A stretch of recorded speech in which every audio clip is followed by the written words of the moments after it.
Hello.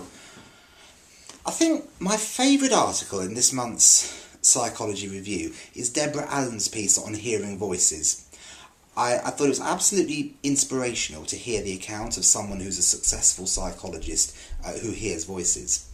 What I want to add to that in this is just talk about a couple of, I was going to say cases, but I don't like that word actually, people. A couple of people from my own experience who hear voices or have other hallucinations, and just give a little bit of an insight into their experiences.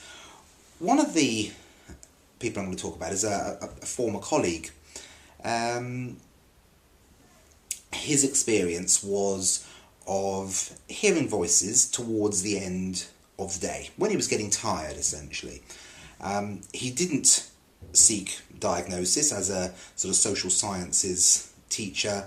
He was aware of the likelihood of getting a psychiatric diagnosis and the possible negative effects of that. And for him, he made the decision that he didn't need help. That his voices were really under control, and they were relatively mild. They didn't say particularly destructive things.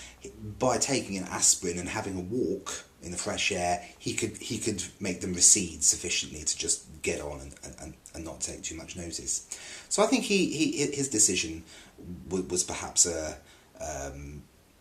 correct one for him, not necessarily for everyone. The other person I'd like to talk about is a young person I know who has the experience of auditory and visual hallucinations.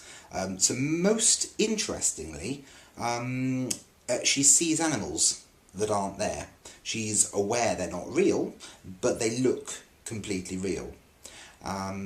Now, she's been the subject of some debate as to whether she should have a diagnosis or not, because, like the first chap, she leads a completely ordinary life.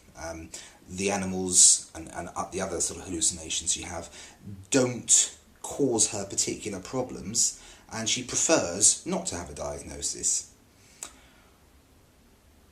I think the most critical thing is just to be aware that these are two examples of people who've chosen not to have a diagnosis, that are fully in control of the symptoms. They're fully aware that their hallucinations are not real. The hallucinations don't have any destructive effect on them.